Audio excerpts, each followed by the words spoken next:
Live now. Look at that.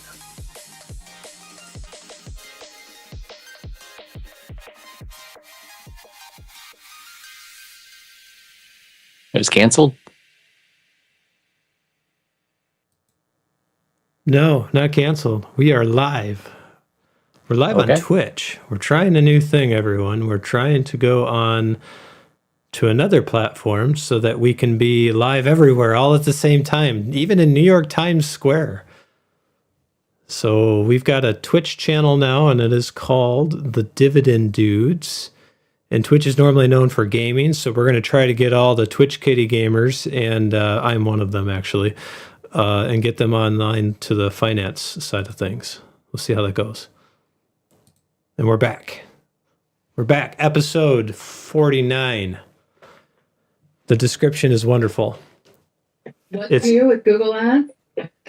It is. Google AI power. Ooh. You fix it. You trying to connect to the stream? Yeah.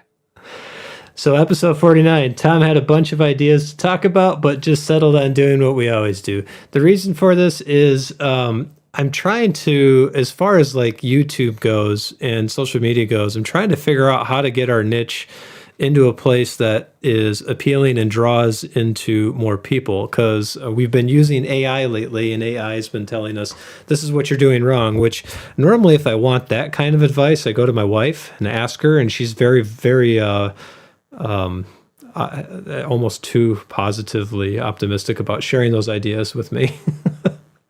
So this week, I think what we're going to be doing is we're going to go through some of the questions that I get often from a lot of people who start down this journey, and they always say, "Oh, I can't get ahead," or they always fall behind. So we've been looking at articles. We've got a few of them here for people to look at with us today to show them this is like what happens. So even if you have enough money in retirement, there's one guy in this article, he goes to like Lowe's and he just kind of hangs out. At the malls, they call them mall walkers. But then there's the other side of the story where like this other article talks about people having almost nothing for retirement. So I want to talk about that a little bit. And then today, because this benefits the company that I run, I think Brian and I are just going to be looking at some potential good stock buys for the next month. It'll be, I think we're on like month 43 or 44, but I can't remember now. We're under 4 years. I know that much. I'll find it. So I guess I don't think we're playing on Twitch. You don't think we're playing on Twitch? No. It says we're streaming. It says we are, but I can't. You can't find it, huh? I can't get it to come up. Yeah, it says it's there. It says. We'll check it afterwards. If we can upload it after the fact, maybe just to. So what we're trying to do, we're trying to learn Twitch. We've got Rumble, we've got YouTube, we've got X. We're streaming on those three platforms, and we're also trying to add Twitch to this. So if there's problems with the audio or video, please tell us as we go through this, because we want to make sure that we're not overburdening my PC, which is. It's not on fire yet, so we're okay. It might not like this, but we'll see how this goes.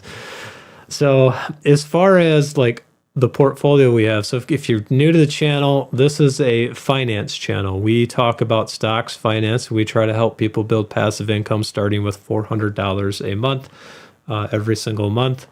And we invest that, and we build ourselves a nice portfolio that you can retire on or rely on if you need some money in event of a bad situation. So today's a pretty decent day. We're up to $125,000. And if you look at our investment income, I think we got a pay raise. We did. 330. 330. It was 328 last week. I'm not sure what the pay raise was. I'll have to figure out which stock did that. But we did get a pay raise, which is great. So up to $330 a month. As far as my company is concerned, to get that number to $350, that allows me to give a pay raise to my staff. So when we hit that number, we celebrate a little bit. Just say, hey, we did it. We're not dying yet. Yet. Yeah, we're not dead yet. But the portfolio in itself, you can look at the positions that we have. The gain-loss ratio, a lot of this stuff is in the green. And you can see the couple that are not. And all of them, if you look here, I want to highlight something because some people may think, oh, well, that's good. But something that people need to pay attention to is, if I can pull this up, the dividend yield. So these are the percentages of those stocks and the dividends they pay us. There's only two that do not. Intel is one, and Rumble is the other one that do not pay us. The rest of these stocks, whether or not they win or lose, pay us every month. And that was that $330 number. So we have money coming in. If the market crashed tomorrow, it does not affect us. And if you look at the past thumbnails, you'll notice I've got it about $80,000, and that $80,000 just puts us in a point where if the market crashes 40%, we're still doing just fine. And we don't believe that the income that we're getting from the portfolio will go down, at least not that much. If anything, it should go up in the event of a market crash. So the ones I want to look at today are, we looked at Campbell's Soup last week. We looked at ADP. We basically went through all the ones that were low on our list, and I'm not sure doing that again 1 week later is going to be a good call. So what I want to do is I want to go and I want to look at the stock screener. So there's a particular strategy that I like to look at. I'm not sure if Schwab has it, so we'll see if it does actually have. There's this used to be called the Dogs of the Dow, and I don't see it. Yeah, we might have to like make this on our own, but that's okay, I guess. So why do we do this? Well, like I said, as the dividends grow, we use that to help fund the company and the benefits of the business, and it does pretty good over a long period of time. We also figured that for all the other finance channels that are out there, most people in the finance space talk about crypto. They talk about getting rich quick. They talk about things that like don't happen for most people. So in the market, when you're investing, you see these gains that are like 5,000, 10,000%. And like, oh yeah, we picked this. If you do this, you can get rich. And there's this fear of missing out, or, well, maybe I can do that too. Or desperation. And that's honestly, that's not how it really works. And if you look at these numbers here, we've done quite well in the performance of the stock market. And I said at about year 3 is when this starts to take off. And that's actually what we're seeing right now. It's starting to finally take off, where dividends are starting to pay us more than what we originally said that we would put in. Now, we're not quite there, but we're very close. So if you look $70. Yeah, $70. So it's not far. If you look at the cumulative rate we're getting for the past 2 years, it's about 37%. And then the annualized here, something I want to point out here, this does not include the stock sales that we've had or the dividend checks. So if you include the 4.5% yield, we're close to 20%. And that's about what I average every year. Now, if you take that out over 20 years, you can get a pretty good idea what that will look like for you if you decided to do this. So that is why I want to go into here. I want to look at the stock screener, and I want to just take a look at just some things that might actually be a good buy for us for next month, because we sold 2 stocks. We're down under 20. I can probably keep track of at least 1 or 2 more stocks in the list without too many problems. Once you get over a certain number, it becomes really hard to track. So let's take a look at this one. They've got this predefined screen that says dividend growth stocks. Let's see what they've got. Sort it by the market capitalization. Let's look at small ones here. How many are there? 128? Yeah. So the only thing they've got in the screen is increasing or decreasing dividends year over year. And their Schwab equity rating is in the top 15%. Okay, so that's fine. I'm going to say they're going to do that, but I'm also going to probably throw something else in here too. We're going to throw in a PE ratio. Let's see if I can find that. Now, that's price relative to the earnings. Now, if you want a nerdy technical term, PE is... Go back to valuation. Oh, did I have it? I did. It's the top one. So TTM means trailing 12 months. And we basically want their price to be low relative to their earnings. So what we're going to do is we're going to click these 2 buttons. And we're going to cut that list in down to actually 10? Really? There's only 10 companies? Wow. Yeah, the market has been going up a lot, but I'll try. Let's see what the 10 are, and then maybe we can go to 53. So these are the 10 companies in the top 15% of Schwab equity rating that say that they are cheap relative to what they were last year. Comcast's on the list. All right. They're going to be even cheaper if they don't get that Warner Brothers thing.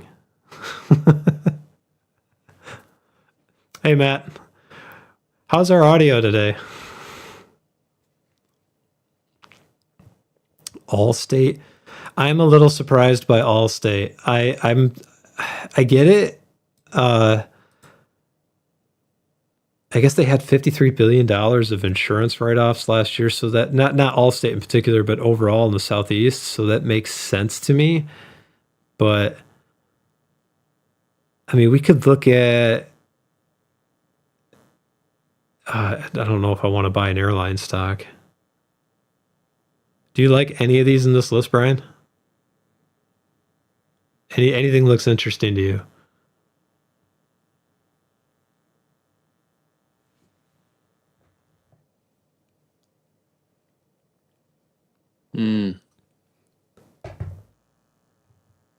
AES is one. Because they're renewable. They're renewable electricity producers. It's a bunch of guys who rub their feet on the carpet all day and then they shock each other. Renewable. Renewable electricity. Maybe Synchrony? Synchrony Financial. Yeah. Consumer finance. Okay. That's 26 billion. I want to look at Allstate and Comcast. So let's start with Synchrony. Let's see what they have to say. They're trading at their high or close to it. Yeah. Let's see what they got. Synchrony, what you got? What's First their of all, 5 year? Market edge says avoid, so that might be a good sign. 14.3 million shares short. It's mid cap. I like mid cap companies. Got some room to grow. That's only 4%. Look at our wonderful dividends. So what's Matt up to today? Matt, you got any stocks for us? Anything super exciting to look at? Holy crap, look at this. What do they pay, a penny? Is their dividend payout a penny? 800% covered with a 12% payout. Crazy. We'll have to go see what was their dividend? It's, I don't know, 30 cents. $1.15 per year. So 1.62%. Yeah, they're paying about $1.20 per share. Huh. Is Synchrony a lending company? Years ago I financed part of my new roof and it was through a bank called Synchrony. Yeah. They do that. They have him covered. Oh, come on. Literally. Literally, it's over your head. Oh my God. So that's an incredible ratio. That is, I don't know if I believe that. All right, do your, I don't know, can you read that from where you're at? Yeah. All right. Synchrony Financial, together with its subsidiaries, operates as a consumer financial services company in the United States. The company provides credit products such as credit cards, commercial credit products, and consumer installment loans. It also offers private label credit cards, dual and general purpose co-branded cards, short and long-term investment loans, and consumer banking products and deposit products, including certificates of deposit, individual retirement accounts, money market accounts, saving accounts, and sweep and affinity deposits, as well as accepts deposits through third-party firms in actual period. In addition, the company provides debt cancellation products to its credit card consumers through online and mobile whatever. All right. Yeah, they're a bank. They keep going. You know what they really need to do is they need to hire ninjas. That way, if you're like walking in New York City, they could like throw the credit cards at people. It's like, that guy, he looks like a sucker. Credit card, man, that is a very lucrative business. And so if they're paying only 12% of their earnings, they got to have some crazy numbers. There's no way that like it's got to be super low or something happened that. Yeah, I mean, this isn't, the assets aren't going. It's a bank, so they have a lot of assets. That makes sense. Nothing on liabilities. Their shares outstanding is decreasing a lot. So they're paying back some stuff. Let's go look at their income and see what they got. CAG stock, CAG. We'll take a look at that one next. And if anybody else watching, you guys got something you want us to take a look at, let us know. We are on the hunt today to try to save ourselves from ourselves. Well, me mostly. So net income's, well, that's all over the place. What about their operating income? Where is that? Let me go find that. Why do I struggle with this every single week? I can't find their operating income. It's like this every month, like 40 months we've been doing this. I still can't find it. Well, you've been doing this longer than 40 months, man. I'm getting old. Back in my day, it was right in the front. There you go. Cash from operations. Total cash from operations. I'm always going to the wrong place. Credit Ninja. That is a good marketing thing. That is something that banks need to. I mean, you know what would probably happen is you could see Bank of America come into it and they'd like do a joint venture with Burger King, and it'd be that Burger King guy with some sort of credit card like cape on, and it would be super creepy and it would fall apart. It's like, that's not what I meant. Bet you anything there's already a Credit Ninja out there. You're going to find it, aren't you? Yep. Total cash. Yeah, so this is Yep, there is a Credit Ninja. They stole my idea. So Online personal loans with same day decisions. Now, are they based out of Japan? Because it's not legit if they're not out of Japan. I doubt it. So, you know, these guys actually look pretty good, Brian. I'm kind of surprised. I'm not. They're paying back their debt. It's more than they're issuing. They're reducing their shares. Their net, look at the change in cash. Their operating income is going up. Granted, their net income fluctuates all over the place, but that's a bank. I wouldn't expect that to be a problem. This one, SYF, I guess. This is an interesting one. Maybe that's a big asset bubble. Maybe they say everything's worth $5 billion. It's only worth like 300. Mm-hmm. It's kind of like me. Yeah, no, my stuff's worth it's worth that much. Really, really. You should buy it. They've been around for a while. Have they? Yeah. 22 cents a share. I'm going to go all the way back. Let's go back to, I don't know, the beginning of time. They started paying a dividend in 2016. 2016. Okay. 13 cents, 15 cents. This is 22 cents. And I think it's been stuck there for a long time. And you should have bought them back in 2020. Yeah, no kidding. $13. Yeah, $13 a share. Yeah, I was during the banking issue too, with Silverleaf and whatever it was. This is why when somebody tells me, it's like, oh, you got to jump on the NVIDIA and AI bandwagon. I'm like, dude, there's so many opportunities that you're probably missing 100 of them when you jump on the one everybody's already on. You can't keep track of all of that. So you tripled. If you bought this stock in 2016, you tripled your dividend already. Mm-hmm. Already. And you have... it's a small yield. It's 1.62%. But look at that. I know, right? Nothing on they have room to grow. Yeah, nothing on the balance sheet shows that these guys are lying about it. It's a pretty affordable number. I kind of like them. So Matt, I got home from Acme Superstores just in time to catch your stream. I sold a bunch of toys and collectibles to them. They didn't buy everything that I bought to sell, but I am happy with their offer.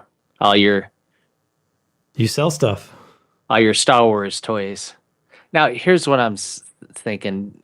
I should get a bunch of information from that, but the only thing I could think about is Acme Superstore. Are you like Wile E. Coyote? Acme Superstore. Let's see what AI thinks. The moment with AI. What does AI think? Ooh. Hey, your daughter's on, she's on social media. She could say hi to everybody. Say hi to everyone. Hello, everyone. Hello. We need- So we think that AI thinks. Conclusion. All right, give me 1 second. I'll be right back. Okay, bye. Have fun. I'm going to read what AI thinks while you wait. You're going to miss it all, Brian. All of it. He's missing all of it. Oh, so they want us conclusion. Says if you are looking for higher capital appreciation potential, are comfortable with the consumer financial sector risk, and want a company with recent strong momentum, choose SYF. If you want income-focused investor prioritizing high, safe dividend yield and believe in the long-term slow burn turnaround of its pharmaceutical pipeline, which is sponsored by Pfizer as well, despite recent poor performance. I don't know. I think I need to look at this one a little bit more. It's fascinating. And why are we looking at a bank? Brian and I talked before the stream, and we were thinking about, because we sold Comerica Bank, and because they got bought out by Fifth Third and went up 100%. So we don't have that in our portfolio anymore. So this one's actually kind of interesting to me. It's a finance company. If you look at the portfolio, we do not have, well, I mean, unless you count like Pfizer, but we don't have a financial company in our list right now. So maybe that could be a good one. I'll have to do a stress test with them and see what other potentials there are. So I think that's going to be, I mean, they're not going to pay as much as some of these other ones, but I think that might be a good one to jump on. Now, if you're new to investing and you're thinking like, oh, I could never build this, we started at zero. This portfolio, I mean, it was nothing. And you can just see that over the past 2 years where it just slowly grows, and you add a little bit here and there. And as it does, you can come in and you get this investment income. And yes, I know there's like Roth accounts and 529s and stuff you can do for your kids to help avoid some taxes. But a lot of things that people don't account for are like life events. And I'm going to wait to get on this soapbox until Brian comes back. But that's kind of the point of all of these articles that we have here, is that things come up and this dividend check income is consistent. So if you watched the channel 3 years ago and you went back to some of the first videos, and admittedly, they weren't good, and you're learning, right? So we talked about our $2 dividend check or something. I think it was from Merck. And it was like, you can go to the Walmart or Meijer. We have Meijer in the state that I live in. And you can go on the horsey ride. You get the little horsey. So somewhere there'll be a picture or a GIF of me like sitting there riding this horsey for $2. And I mean, that's kind of what it was. I mean, we hardly made anything from that. But now there's enough income coming in where like that's a car payment. So as this builds, you can free yourself up financially for those life events. And a lot of these dividends, most all of them, except for like Anali, are all tax qualified dividends. So they're very low taxes on that. So it's a good, like I said, it's a good long-term defense strategy that eventually starts building into these really big gains. And we've had some pretty darn big gains that are starting to come in. You're going to see this number grow more and more as time goes on. Crisis averted? Yep. I suppose I could have turned off my camera, but whatever. You could see an empty chair. I could see you could walk. See, everybody, Brian can walk again. It's amazing. I am walking. I am not running, jumping, skipping, or blading or anything like that, but I am walking. I avoided the soapbox, kind of, sort of. You did? Yeah, I don't know. I'm trying to explain to people why they need this passive income, and I'm failing horribly. Life events. I like the bank though. Not a big dividend check, but man, there's a lot of upside there. You could quintuple that number, and they'd still be able to pay for it. They are consumer finance. I picked up on that when you were gone. So these guys, Right. They're dealing with a lot of revolving credit, and I'm not sure that's a safe market. So before we buy them, I'd want to check them out versus like a Fifth Third Bank or a Bank of America. Just the typical big ones like Chase or J.P. Morgan, and see, okay, what do these numbers actually look like?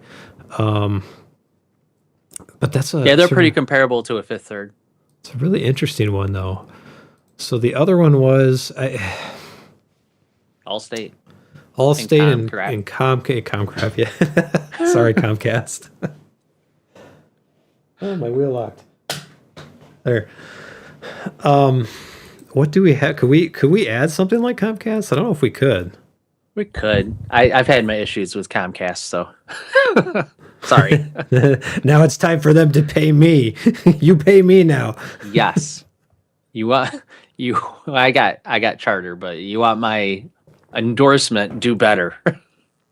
I will say for the IT side of things, Comcast has been pretty good about supporting their partners when it comes to getting more business. I've not seen them do too good when there's problems. Right. They tend to lean on IT people more than they should, but it's still better than Charter. I'll give them some credit with that. Their support's a little better than Charter's. Charter's used to be spot on, like heads over heels better than Comcast or AT&T, but something happened over the last 6 years that they've just, like, when they rebranded to Spectrum, they're like their support went down. They're covering the full spectrum of support now, Brian. Yeah. I still get decent support from business, so because I got the Comcast business, but like their personal, you're just, we could ping it. Thank you. Click. So can you go online and check our website to see if your internet's connected? Yep. No, that's why I'm calling, because I don't have internet. Oh, sure. But go to this website for me. I just told you I'm not online. Comcast does own Universal. They do. I'm going there this fall.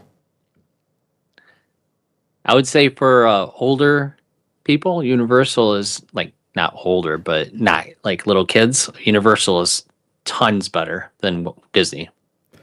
So this is a giveaway here. This is not Comcast's regular symbol. This is like a special issuing of something. So Diversified Telecommunications Services. yeah, so we got CCZ. I think CCZ is their normal symbol. No, that's the convertible one. Am I missing something? Like, I thought their stock symbol used to be something else. Tell me if I'm wrong. Tell me I'm wrong, Brian. You're wrong. Okay, thanks. You're welcome. I'm here for you. Yeah. Look at all these splits. Good Lord. All you had to do is buy Comcast stock and you'd just be rich. Until Back in about 1980. the dot-com bubble. But then they split again. And then they split again. Oh my gosh. Wow. All right, so what do you got here? You got a 3-2. A 3-2. 3-2. 3-2. So it's basically 30%, 30%, 30%, 30%, 30%, 30%. That's all they do. So that's you've doubled your dividends right there. And then you go out of here, it's another 30%. So that's 30% from the last one. So it's like a, man, that's a, you did really well owning these guys. But 2-1. Then you doubled again. That's a ridiculous. But you can, so something I want to, if you look at the chart here and you look at the graph, you're thinking, well, Tom, you don't normally look at the charts. Like, no, I don't. But I do when I want to see demographic trends, and you can kind of see the ceiling right about here. And that goes all the way back to about 2014. And that's about the time that Brian, you and I were talking about IT, the market being saturated. And this is about the time that regulation kicked in and it started like really limiting the way these companies could show you content. There was a big deal about the open and free internet too. So this makes sense to me that this hit this. And I'd be willing to bet that if you looked at Comcast back in 2014, like I said, it's just a friendly wager that the payout ratio for their dividend back in 2014 was probably lower than it is today. Now I'm going to go look at that. It's probably going to be like 10%. I'm totally wrong. But, Sucker. oh, it's the internal CSA. What is the external one? I thought it was CMST or something, but now it's like it's different. Did they reissue and I'm just not paying attention or something? Well, that goes back to 1980, so no, 24%. It is 25. I'm lying, Brian. I was wrong. It's 25% You are- payout. That's crazy. You're a lying liar. I am a lying And liar. 400% coverage. Yeah, if you didn't think there was money in this industry, boy. And they have a 4.25% yield, right? 4.28. This is why I like the PE ratio so much. When you see the price relative to what they're making, if their price is cheap, that's a really good indicator that there's a value mismatch. Now, it's obviously, I've said this a bazillion times, you want to check all the other metrics and make sure. But right here, man, this is this in the bank. There's some pretty good plays. I'm surprised. It's not normally like this. Normally, I'm digging through like the trash trying to find a piece of paper and a bunch of like piece of paper wrappers. So they have 2% of the shares outstanding. The coverage for that is 2 2.3, 2 2/3. I can say that right. Let's go look at their numbers. They're still beating their earnings. Yeah, because people really always underestimate the Fed's job of making inflation happen. It's actually not their job. Their job is to manage the United States dollar as a reserve currency so we can continue to print money and dig ourselves a generational grave of debt. That's a wonderful thing. Assets, yeah, this is another sign here. So this is the annual one, their total assets. If you're looking here, you go 5 years back and you're looking at like, sure enough, very good indication that market saturation has been reached. Now they could go over to like Africa or somewhere else, but a lot of those places have government problems, so they're not as stable, and they don't have big corporations lobbying government for laws. Yep. They just make the laws with guns. They cut some liabilities too. They did. So, but that's only, what is that, like 1%? Their assets didn't go down that much either. So nothing happened with these guys in terms of assets and liabilities. Something that you do want to see, they did issue more shares. So this is what that other symbol is. That's that CCZ one.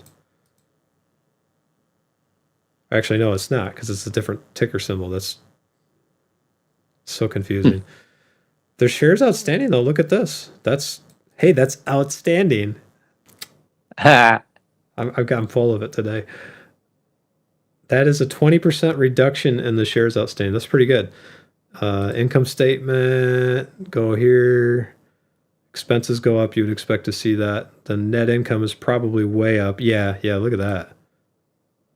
We're a bunch of couch potatoes here in America. Nobody gets out anymore. They just watch TV. But wasn't Netflix and all the streaming services supposed to put Comcast and Charter out of business? I heard that, and when I heard that, I was thinking, you guys aren't realizing that the people that own the cable that get you the streaming service are these companies you're saying they're going to be put out of business. Like, sure, there's regulation that says they can't force you to watch like the Comcast exclusive stuff over Netflix. Like, they can't throttle that internet connection. Thank God that happened. But still, I mean, they own the cable. It's the same reason why we bought AT&T when we did. It's like they have all of the telephone poles and everything else. It's not hard for them to run fiber, which is what they're doing. So I don't think Netflix is going to, if anything, that puts Netflix at a disadvantage because they don't have any infrastructure. But they can also bundle their TV services with their internet and get a better price out of that, one or the other. You forgot to mention the government oversight of watching what everybody does. That too. They can't, but they got to bundle that. You got to have that. Well, yeah, they stream that right to the government. Right to Palantir. There's somebody stock. watching millions of people because their cable boxes that they give you, they have a little camera inside and they could watch you. I heard I that don't know about that. Samsung and Roku in particular, like Roku TVs. They got this thing. So like the motion sensors and stuff, I guess they use that against you. I don't. Yeah, I don't know. What are you gonna do? Try to cover it with tape? can I guess. This is so Comcast. Look at what they've been doing with their debt. That's pretty impressive. I like that. Reduction, debt issued. Yeah, I like seeing companies that are somewhat financially responsible, and then even their cash flow. You can see the big drain and now the big gain. Wow. Plus, with the tax changes that are happening with the administration, these companies they better start paying their people better. But man, these guys are making bank. So now we have three. We have SYF. and they're about mid in their 52-week range as far as the ticker symbol. Here. So they're down a little bit for the year. Oh yeah, yeah. That's that PE thing playing well for us. Why didn't that work for this one? I wonder. Go back and look at CCZ.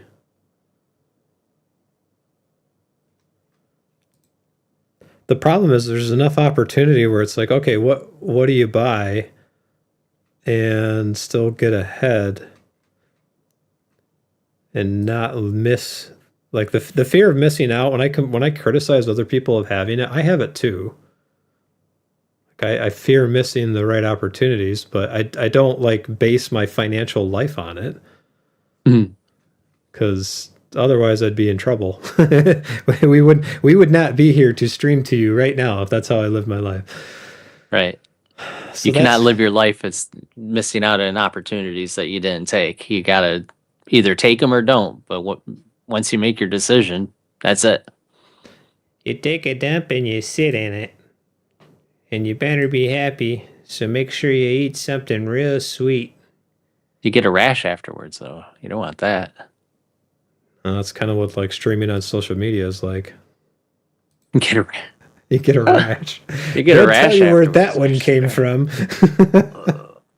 That's why I'm always pivoting in my chair.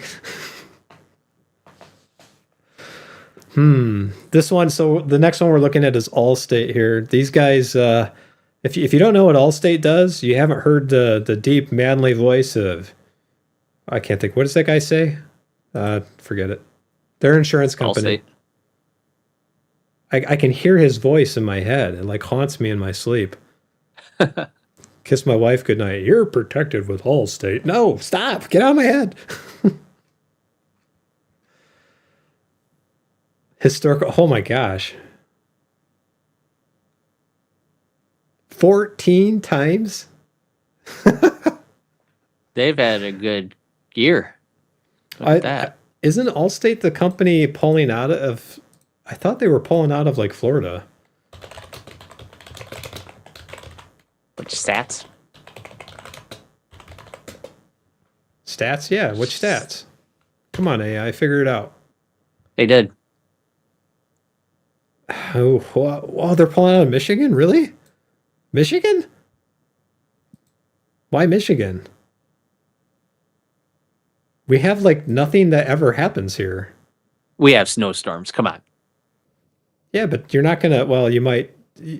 I don't know. You might die, but it's kind of like the Game of Thrones. It's there's a big wall, and it's a big wall of snow, and once it gets high enough, you're protected, so it can blow over the snow. Except when your roof caves in because it's too heavy. He was the president on 24, wasn't he? We watched that series. I can't remember if he was. It would have been like the first 2 seasons that he was. All right. I'm gonna say after this. So they see. I don't like this about Allstate though. So I get why they might do it. So they're pulling out of. Look at all these states: Arizona, Arkansas, Connecticut, Idaho, Kansas. Well, Kansas tornadoes. I could see that. But Maine, Michigan, Montana, North Carolina. North Carolina's surprising. Oh, Allstate right now has I think it's the old ones because the new one is Mayhem, where you get protected by Mayhem, like me. You know Oh yeah, those commercials. That's the new Allstate. Dean Winters. Here, I'm gonna search for Allstate commercial guy. How about that? It's gonna show the Mayhem guy, but yeah, this guy right here. Yep. This is the voice that's stuck in my head. I'm gonna play it for everybody else. I'm gonna find it. Oh no, my ad blocker. I can't play it. But it's this guy. This is the one. You're in good hands with Allstate. That's what he would say. That was what it was. Yeah. Okay. You're in good hands with. I'm not gonna try. No. You're in good hands with Allstate. Yeah, but they're pulling Get out that of deep all voice. these states. Yeah, I don't have it. Mine's a nerdy, squeaky voice. Oh. Ooh, AI thinks he's an iconic actor. Dennis Haysbert, the Good Hands spokesperson. Yeah. Okay. And then Dean Winters is the Mayhem guy. It's pretty sad, but also pretty telling when you can remember a business based on the advertisements. Tells you their marketing department's got it together. That's a lot of businesses, though. I mean, It right? really is. Yeah. He was the Senator President David Palmer. Yeah. Okay, that's right. He was. That was one series my wife actually liked watching. She was pretty into that for She a like while. Kiefer Sutherland. That's why. I told her that. She got all mad at me. So you think he's cute, don't you? She's like, He's a quiet. No, I good-looking don't. dude. It's like, I only have eyes for you. It's like, no, that's not how that works. I know how this works. I just need to go to the gym more. That's what it is. Look at the assets going up and the liabilities going down. But so if they're pulling out of these states, this number's gonna. There's no way that can keep going up. Their liabilities will probably. I don't know. I don't like that. I don't like the. It's kind of like when we talked. What was it 2 years ago? We were saying businesses were laying off people, and that we didn't like the fact that if you lay off 30,000 people, you're trying to do the same amount of stuff with less people. Like you really can't. Maybe you can now with AI. I don't know, but I didn't like that thought process of doing more with less. This is a good sign, though. Total shares outstanding. All states also being responsible financially. Guess they would have to be if they're insurance. Yeah, operating income. Yeah, okay. I think this is the reason why they were pulling out of those states. I saw this. Warren Buffett actually talked about it too, where he was saying like insurances were just taking major hits from these storms. And imagine that they pull out of that, and boom, here you go. $10 billion. They made $10 billion last year, Brian. It looks like they're just restructuring. So it's a temporary pullout. It's not permanent. I don't think it's permanent in all those states. We're gonna drop coverage, and you're on your own for a little. We'll come back next year. Better and bigger than ever. It's kind of like a girlfriend who dumps you, and then like goes and dates a few other guys and realizes they're complete d-bags, and then comes back to you. But they are see. completely pulling out of California. That makes sense. All the wildfires. Yep, and the regulation. They are. Yep. California is doing some crazy things to businesses.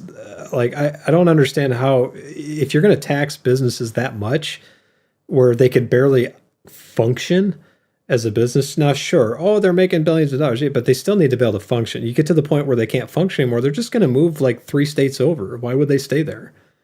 Chevron Yeah. Chevron did that. They're in our portfolio. They're one of the ones that just said no, we're out, and they left, and their business looks much better now. Well, it's not just businesses too; it's commercial or consumer as well. I mean, all the people who lost their homes in the Palisades and different areas are trying to rebuild, but there's so much policy and red tape to getting permit just to rebuild is terrible. So a lot of them haven't even started yet. You know what floored me about that was when they had the fires. You see these homes that are burnt to the ground along the ocean. They're like, oh, we can't pump the salt water. These are oceanfront homes. Say lakefront. They're on the ocean, so they're getting the salt from the air. Like it's coming every time the wind blows. And they're saying, no, we can't pump the ocean water because it might damage the soil. Right. Are you kidding me? Like, really? The soil? Are you sure about this? Because, like, it's first of all, it's a beach, so there's not soil. It's sandy. Secondly, if you allow a house that has lots of fire retardant chemicals and stuff built into like the drywall and like the wood and all the metals and stuff, because it burnt metal, it melted metal, you're going to get all of that stuff just like leaking into the sand and going out into the ocean. So why again did you not pump from the ocean? Let's use our head, maybe. Like what? I You couldn't. might suck up a sea creature. The little urchin might die. Yeah, okay. We don't want to kill ocean creatures. I get it, but you're letting a whole neighborhood of people's lives and dreams burn to the ground. Right. It's so You got a stupid. whole ocean of water you could have doused that with. I couldn't believe it. I was watching that thinking these guys what why? And you can even see on the map where like the Palisades is just like complete post-apocalyptic war zone, and then right where they're like, nope, not getting into the city, you could see where they drew the line, because right on the other side of it, it's just like perfect. There's nothing that burned. It was just, I get horrible situation, but still, if you want to know why insurance companies are leaving, if that doesn't tell you about how bad the regulation is, I don't know what will. Ooh, Zion's Bank Corporation. It's owned by Israelis. No, Zion's not a Jewish company? it is. Well, I don't know if it's a Jewish company, but I mean, it is a Jewish term, I guess. They're Middle Eastern. It's a Muslim company covertly operating as a Jewish company run by Christians. Don't get me started on Governor Newsom, Matt. Don't even go there. No, do it. Get him going. Come on, Brian. We'll get canceled. I don't think we will. We're on Twitch and Rumble. YouTube already doesn't care about us anyways. The algorithm just That's says true. we suck. So it's like, yeah, your thumbnails suck, your titles suck, your jokes suck. We just think you suck. You should just quit life. Thanks. Said nobody to me in school ever. Just go and live yourself. Thanks. AI was super helpful. I felt so great about that. Questioning your life choices. This is why we don't get ahead, Brian. This is why. No, so what I did is while we're talking and Brian gets on his Governor Newsom bandwagon troll bot scenario here, I changed the stock search criteria to price to earnings, and I'm now doing 10 to 20. So let me kill this and I'd show you what I did here. So price to earnings, TTM 12 months. And then we're going to the price to earnings is going to be between 10 and 20 times earnings. So while Brian, here you go. Mardo says Newsom makes more dividends than you, Brian. Neener. Just like that. Newsom for president. It's not neener. It's like it's neener because it's obviously this Mardo chaos guy is not human. Yeah. Well, you know what? He does, and so does Nancy Pelosi. But it doesn't mean her right. You know, they didn't earn it. That's the sad thing is like when you see these people say, "Oh, we can relate to you." Really? You make like $5 million a month. How in the world do you relate to anybody who's like barely able to go to Aldi's and buy food? You're not Right. relatable. How long ago has it been since you were relatable? You know, it's been a long time. Goldman Sachs is on this list. My biggest thing with Newsom is he's like total politician. He just changes his mind as to what the will of everything is. You know, if it's this topic, he just says, "Yep, I'm for that topic because everybody's for it. If everybody's against it, I'm against that topic." You know, it's not. He doesn't have an opinion of his own. It seems like so. I can't trust the guy. He's not saying I'm I'm saying I'm an alien. alien, but I'm probably an alien. 5 years later. Yeah. Travel companies, property group, Phillips 66.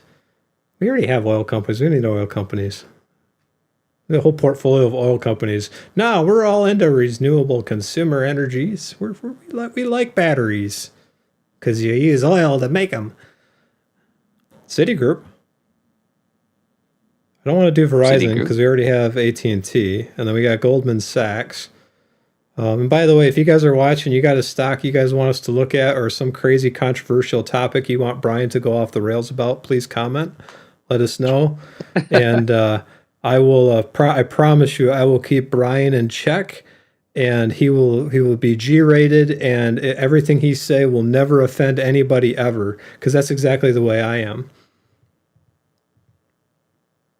I still think this Zion one, just out of curiosity, it's a bank. We want to look at a bank. We said banks. So it's like a Muslim company foreshadowing as a Jewish-owned business that's run by Christians and marketed by atheists. Got it. All right, I shouldn't they make got it fun all about covered. them. I don't know anything about Zion. I shouldn't say that. It's a city in the Matrix. It's the last city. It's the only one It's left. the last. Yeah. So he locks down his state and then throws parties for his friends at restaurants while everybody is locked at home and makes the waiters wear masks, but he and his party do not. That is true. That was true. I saw that. And I remember like when it came out, he actually called the media and told them that he would like sue them if they didn't take it down, and they took it down. It was They're not spicy mode. turn it spicy. The Xbot spicy mode. You know, we had that in Michigan. We had Whitmer, her husband was like getting her boat slip, something with his boat. He was trying to get it in the water for Yeah, like I was gonna say we can't really rag on Newsom too much because we got Whitmer. I mean, everybody, I think all of them, every state had like something like that where the rich people are like, screw this. And they just left. Yeah, you can't tell me what to do. The The rules are only for you, not for me. That's Brian's spicy mode, in case you were wondering. That's it. That was the whole thing. That was spicy mode? That was spicy Oh mode. no. You can do better than that then. Hey, this Altria stock, I've seen this come up a lot on YouTube. Always. I can't get into that because it's a diminishing market. They really have to reposition themselves. But man, it's like a crazy ex-girlfriend. They just keep coming. It's like it keeps calling me. It's always there, right front and center. It's like, yeah, no, I said no. Already. When you got something as addicting as nicotine, man, it just doesn't go away. Except, yeah, the crazy ex-girlfriend's not addicting, so that's the, maybe she is. I don't know. Maybe She I'm could be. desperate. She could. Yeah. I can't quit you. Gonna Rickroll it. Florida was pretty good during COVID. I wouldn't know the answer to that. I heard they were. Yep. I thought that during that event that South Korea kind of had it right. They took the high risk. Now, if you're from there and you're like, you can correct me if you want, but what I heard was that the South Korea people took the high risk people and they protected them, and then anybody else who wasn't considered high risk, they just kind of let them live their lives for the most part. And I thought that was like, well, that's a really smart way to do that. Why didn't we do that here? Instead, you got like the Home Depot guy making $10 an hour trying to like tell people not to do stuff and pissing everybody off like that. Why did we do that? Why couldn't we be smart? But I don't know. The Americans. It It was a test, man. That what they're doing is it was the elites testing how far they could push the American population and the world population to tell us what to do. So if we tell them to stick in their homes for 3 months, are they going to do it? Will they listen to us? Then they've got a new metric for pushing us even further and what they can get away with. Let's tell them they got to take this vaccine and belittle them and tell them how wrong they are for not taking it and make them feel bad about themselves. And then we'll get people in the public to like degrade everybody on the street that's not taking it or wearing a mask properly. And then we'll see how far we can go. And then the next time when we have a new pandemic that we put out there, we'll see if we can cage them up even further and make them good little soldiers in our corporate technology world to further our AI agenda and keep the corporations making billions of dollars and keeping the public down, and they'll own nothing and eat bugs and they'll like it. That's how it's going. That's how it's going to be. This How's that? moment Is that saucy enough? brought to you by Taco Bell Diablo Sauce Mode. Brian. Exactly. That's going to be like you're going to press a button, it's going to come across the screen. Saucy Brian mode. I bet you somebody probably just clipped that and put it out there, and then we'll get sued. Probably by Taco Bell. You can't compare our sauce to your corporate agenda. And also, no offense to Taco Bell, their Diablo sauce is delicious, but it is not hot. I mean, you're talking to a guy who puts Carolina Reaper powder on his food. I like some spicy stuff. They Congratulations. got to do better than that. Matt, he's 5 years non-smoking. That's a hard thing to quit. Oh, hell yeah. That's a really hard thing to... I've never smoked, but I had friends lived with him. He had to quit, and I mean, there was days he was just like shaking. So maybe that's why All right, altruist man, so stock the- keeps coming up. Question is, congratulations for that. That is awesome. But what did you replace it with? Dude, There's got to be something. Saucy Brian. I don't smoke anymore, but now I drink a lot of whiskey. I gained 600 pounds because I had 6 bags of potato chips a day to make up for the habit. I don't think Well, you that's do Matt. because I it's don't- an appetite suppressant, right? Matt doesn't Smoking? sound like that. He doesn't read that way. He sounds like a very responsible, good viewer that we should totally not offend. 'Cause No, he's don't like our offend only Matt. fan. He always comes back. He's what you would call a repeat viewer. We have those? Oh, We do. okay. This crazy Zion, I'm sorry. Did you guys come for stock advice, or did you come, for the banter? This is when we find out that nobody cares about my financial advice. They just like the weird dad jokes from you. Yeah, I don't do dad jokes. You're the dad joke king. Dom, you go in a corner and you can cry now. A little river. I'm not the one with the books on dad jokes. I don't know what you're talking about. Yes, you do. It's up there on that shelf that you can't read because it's too small, but it's up there. I can't. It's all. I forget it. Don't you tell me. Don't you dare. Zion's. We're still looking. I don't. Zion is not Band one that- Corporation.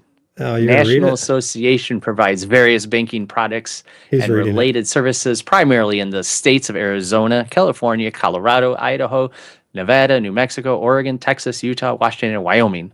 The company operates through Zions Bank, California Bank, and Trust Amity Bank, Amityville, National Bank of Arizona, Nevada State Bank, Vectra Bank, Colorado, and the Commerce Bank of Washington segment. It's like the Ohio State, the Commerce Bank of Washington segments. It offers commercial and small business banking services to small and medium-sized businesses. Ah, Makes sense, boring. such as commercial, blah, blah, blah. Moving They're a on. bank. They're They're a bank. small bank. Yeah, they They're are. kind of a slightly bigger than Comerica. I think they were 5 billion. They don't look bad. I just, so why'd you buy them? Oh, because we like the city Zion and Matrix. Yeah. There was no other reason. Really? What else is there? So, I don't know. I think we got enough. I think this is enough to like dig into. SYF. I think so. The Comerica thing. and then No. Allstate. Comcast.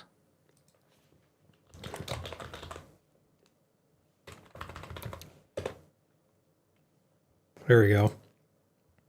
I'm going to put this in my search list. I want to keep United Health as well on there. I'm going to close all these other ones that we've been looking at too. Did you close Arca? Oh, Kathy Wood stuff. Yes, I think did. that's ARK though. ARKK. It is. ARCC is. So different. Allstate, SYF, Pfizer, Skmhsa, Comcast. I'm going to look at United Health just briefly because they've been like kind of violent the past few weeks. As I say that, it's a very, the chart makes it look like they haven't been violent, but every day Look at that. It's pretty flat. Yeah, thanks, Brian. They're down quite a bit. There you go. That's the violence. There's some violence. More violent than your CEO being murdered on the streets. When you're talking about like stocks, the most violent thing you're going to get is like crypto bros and probably a little line that looks red. Oh, we're back to Conagra Brands, Matt. Conagra Brands. Ooh. He talked about that up there, like way in Yeah. the beginning. He's bringing it back around because you totally ignored him. Or I forgot. Like, we'll do CAG, but we're not going to do this Conagra thing because I don't think you could pronounce it. Conagra. Conagra. Conagra. See, look, it's always she's a happy, smiling lady, and Of course. he's like stirring Look at him. the pot. And He looks so not happy stirring that pot, though. where's their He's like, products? Good food. Who we are. Our products are good food. Our brands. There we go. That's what I wanted. We looked at these Hunts. guys, Oh, what was it, a Hunts, few yeah, years Slim ago? Jim. I'm Snap pretty into sure- a Slim Jim. That's I like right. Slim Jims. Okay. I Dukes, see you, Swiss Conagra. Miss, Ready Whip, Hunts, Snack Pack. Some of these I haven't heard of. I think The I've heard only almost all problem of those. with food industries is you probably don't want to have more than a couple in your portfolio because they're very highly regulated. There's a lot of audits. I mean, you kind of want that. You don't want to find like somebody's finger in your food as you're eating it. Or a So- cockroach. yeah, or that. Unless you're in like, the Middle East or something, because apparently they eat that stuff. Delicacies. I guess Manila eats bugs, and Well, you'll eat bugs and you'll like it. they do like it. I guess it's a delicacy in Laos, or I can't say the name of the place, but so not too many. How many do we have? We have Campbell's soup. Do we have Kraft? I don't think this portfolio has Kraft. No, we did not buy No. Kraft. We looked My- at Kraft. My portfolio has Kraft, but I think we only got Campbell soup and Coke. I guess if you want to call Coca. I mean, we got Pfizer. They sponsor everything. There's got to be food in there somewhere. No, we could add a food one to that. Is it K or CAG? Is that the one that he wanted? Yeah, CAG. Let's go look at them. CAG. Thanks for reminding me, Matt. I totally forgot. Brian got into his spicy, saucy mode and got a little So if you- attracted to that. So If you want conspiracy theory, here it is. Pfizer sponsors Campbell's and CAG to produce foods that cause obesity and poor health so that they can devise the products to deal with the symptoms of obesity and poor health. So it's a circle of just profits that go round and round. There's How's that? plenty of examples of corporations that actually do that. I don't think these guys are one, but maybe. All right, let's I do could the come up with chart. some good, because that even sounds plausible. It does. Unfortunately, it does. Conagra. How do you say that? I'm gonna look this up. Conagra Brands pronunciation. Conagra. It's like bro. Hey bro. Conagra. Nagra. Hey bro. Do you even like tomato soup? Nagbra. That's what it should. Conagra. Oh, they got Slim Jim, so they already have something like that going on. See, all my great marketing brands and ideas are just shot down before they ever. Oh well.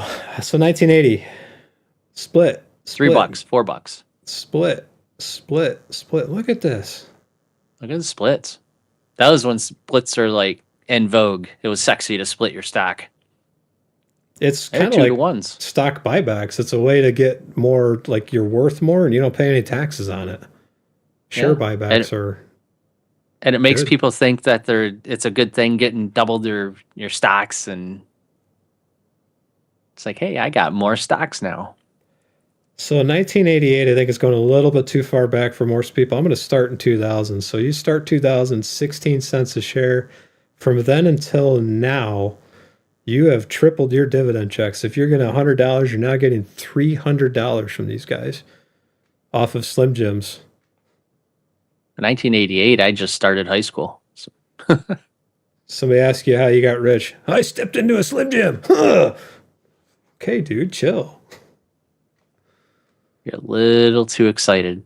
You're up here at a 10. I need you down here at a 4. 7% dividend yield. That's a red flag. But that's a I think sign that's of- why Matt likes it. That's a good yield. Dividend Dividend coverage coverage ratio. is negative 14% So, and no payout ratio. I think there's something wrong with that. In order for them to pay the dividend, you give them $1. They have to spend $1, and then you have to give them another 14 cents. That's not a good sign. I don't think they can afford that. In order for them to cover, so let's go back to that real quick. Just from this metric alone, we can pull some super nerdy, awesome thoughts that everybody totally loves to say. This would be Tom's nerdy finance moment where everybody just falls in love and likes my nerdiness and how it. Okay, I'm done. It's funny, but I'm willing to bet that Schwab is not calculating that correctly. Oh, now you're attacking Schwab. They're going to come down on you. Oh, they're not. They know. I'm going to log in one day and my portfolio is going to say 0. You owe us $170,000.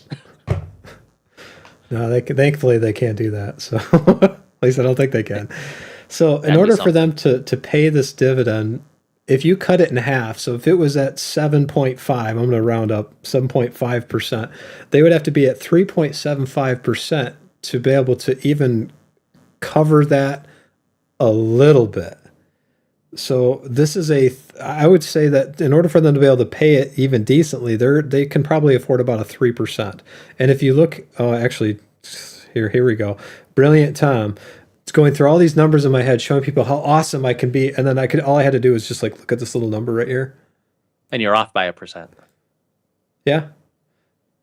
But that's been their average. So I think I'm going to defend my honor here and I'm going to go into their. We got to go into the books. We got to go and look real quick. We got to look. We got to know. Got to know.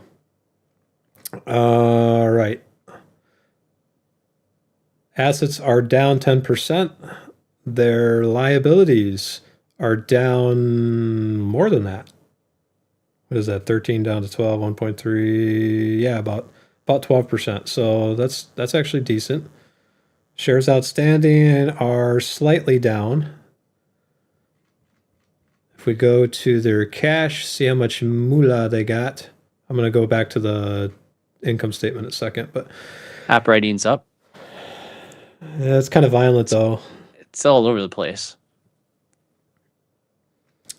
Cash from investing. They are. Nothing.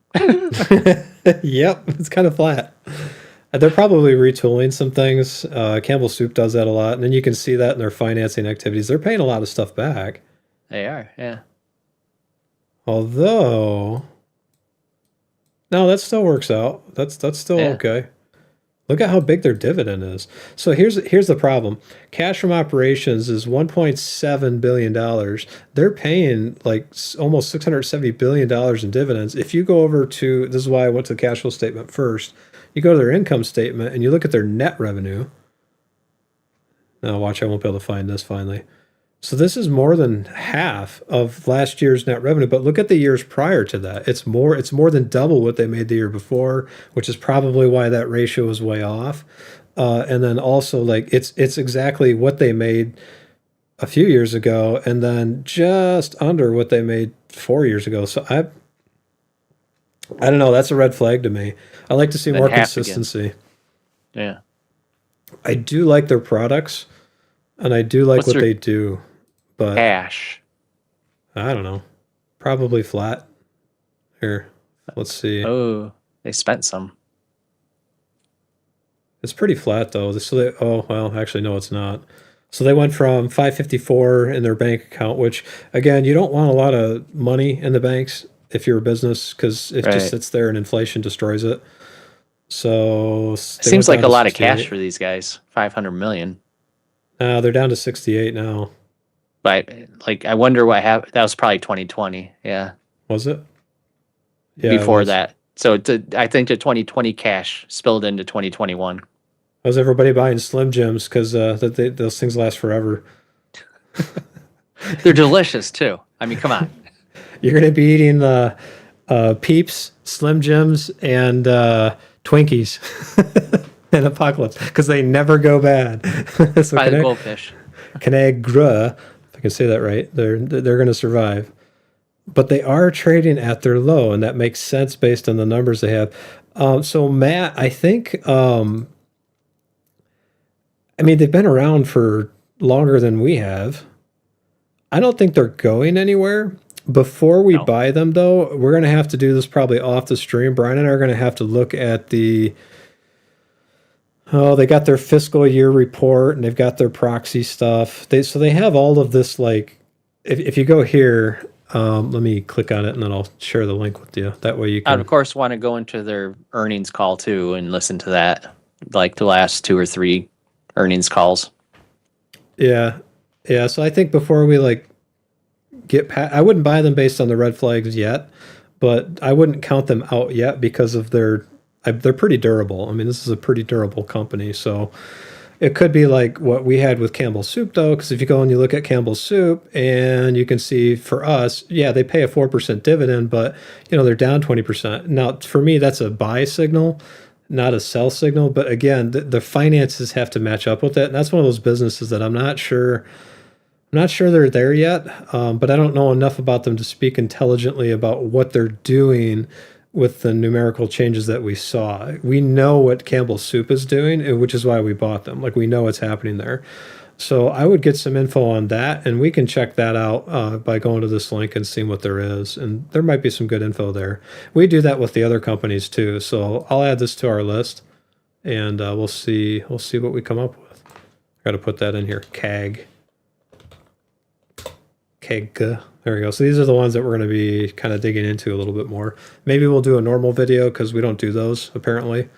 We'll have to do Well, a few it of was a those. To get it and script it and shoot it and then edit it and put it out. It was getting too much. These are a lot quicker to do. So as soon as we can get it to where I can actually do that stuff and have days to do that, then this is what you get. Yeah, YouTube doesn't really pay us, so I mean that's why we're doing what we're doing here. I think so. With that said, we've got the stocks. That's good. Thank you, everybody. We're gonna take a look at these. We'll see what we can see. I don't know if we're gonna buy any of these because, like I said, if you go back to the positions in the portfolio, I gotta weigh it against everything else that we have. I'm still leaning towards automotive stocks. Maybe that'll be what we check out next week. Because we did say banks and cars would be the two things that we'd be looking at. I think that would be one. Like we did a video on Ford, and a lot of people talk about Tesla. Maybe we could talk about Tesla. But I wanted to kind of give some credence to our thumbnail in the title. Like, why are we talking today? So what? I can close this Twitch thing. I wanted to make sure Twitch is actually working. So why do we do the channel, and why do most people feel like they can't get ahead? Obviously, the quick answers are ready, go, Brian. I'm sorry, I was listening. You are? What were you saying? Yeah, okay. Why No. can't people get ahead? I was looking at some statistics. Why can't people get a hold? Well, it's because it's the man. That's the man keeping you down. They don't allow you to get ahead because a strong middle class means that we have the power to actually overthrow or give our opinions to what the elites should or should not be doing. And they don't want that. They want power and control. So controlling us means we can only get so much to keep us satiated in our little lives and our bubbles and keep us distracted for things like Minnesota, And new iPhones. and new iPhones and Gotta big get your TVs and all of our social medias and swiping and whatever, TikToks. So that's why they won't allow us to propagate a healthy and effective portfolio strategy. Good. That's spicy, more? Brian. I don't know. Somebody asked you to be spicy, man. You were right on it. I would contend that we live in a culture where payments rule. Everything's on payments. In fact, it's a very debt fueled society. I'm going to post some articles here to kind of cover the same thought process here, and this is the first one because when we were talking about like throughout the week, I was researching stuff and trying to figure out what the heck do we talk about this week, and I couldn't. I was enamored by it. We did some AI searching and like trying to figure out like how do we get our voice out there to help more people or kind of make this more of a thing that's actually possible financially. And AI basically shot us down and said we had a 1% chance of succeeding. It really did. It says like, yeah, we give you a 1 to 3% chance of succeeding if you stay the course, but don't let that hurt you. I mean, like it's really good for YouTube. I was like, oh my God. But no, I kind of came back to this thought process of the articles that I was reading, like $955 saved for retirements. It says millions of people are in this boat. And if you look at the article and you read it, it says the somber retirement forecast. Now, so like when you're going to Yahoo and you're going to MSN Money and all these like Bloomberg, and you're seeing these people with like there's a Facebook group for the 401k and stock investors. You say, oh, I've got a $6 million portfolio. I got all this money. That is not most people. Like most people do not have that. And by the way, if you have $6 million, congratulations. There is always somebody more wealthy than you. And you're going to find that no matter how much you have, it's never going to be enough. So don't try to judge your financial prowess on like the next person because it's never going to be enough. You're never going to get there. Well, even Elon Musk has people that are more rich than him, right? Eventually, you'll find somebody who's at the top, but really, there's always somebody more. A trillionaire. He is still the richest one by a significant margin. $600 billion. $600 billion. I would contend that you're right, but in a different definition of what rich is.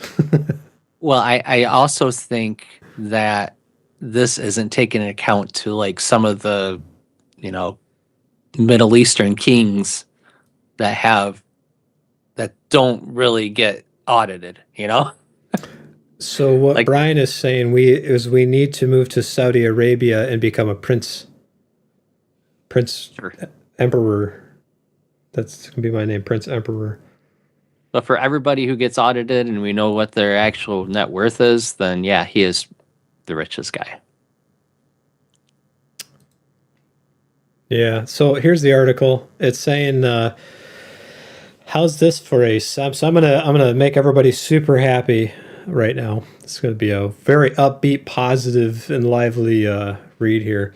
How's this for a somber retirement forecast? The typical American worker has less than $1,000 saved for retirement, according to a new report from the National Institute on Retirement Security. That's NIRS. Oh, it's almost like nerds. NIRS. It's just without the D. My 20-year-old daughter already has 100% more than that. So they're saying that it's easy to become a prince in Nigeria. Yeah, I get those emails all the time. Oh yeah. All you gotta do is send him $20,000. And you too can be rich. You can be a prince. He'll give you a little certificate.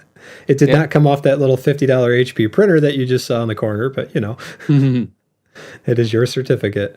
So it says the data are clear. Really? The data, data is plural. You didn't know that? That's the proper. That's proper. Really? That's proper? I Yeah. would assume it would be Data is. is plural. Oh man. Data are clear. I can't say that. It doesn't sound right. No. Data The is data clear. are clear. Outside of that's- high earners, Americans, so this is like an actual editor that wrote this. Okay. Outside of high earners, Americans are choosing survival over savings and hoping to catch up later. Okay, let's define later for a minute. Nerds, executive director, Dan Dunan. I'm sorry, Dan. Told Yahoo Finance. Even for Double those, D. Yeah, double D. You might find that more offensive than me mispronouncing his name. I am not double D. Double D, Dan Doonan. Double J, Jeff Jarrett. Even for those approaching retirement age, 55 to 64-year-olds, the median account, so this is the middle. You take everybody out, 50 people this way, 50 people that way, or 49, whatever. Those approaching retirement age, 55 to 64-year-olds, the median account saving for retirement is only $30,000. That's, Somber. yeah. Now your question is, did they keep the top 1% or the top 10% in there and all that stuff? Because that always skews the numbers. And when think- you look at these articles, they're always something different. Some says 30,000, some says 120,000 that they have in their 401k or Let's see what Google says here. Because I want to show people this. I don't know if it's going to be able to do this, but I've done conversations with AI about this, and so this talks about net worth, and I hope this shows what I want people to see.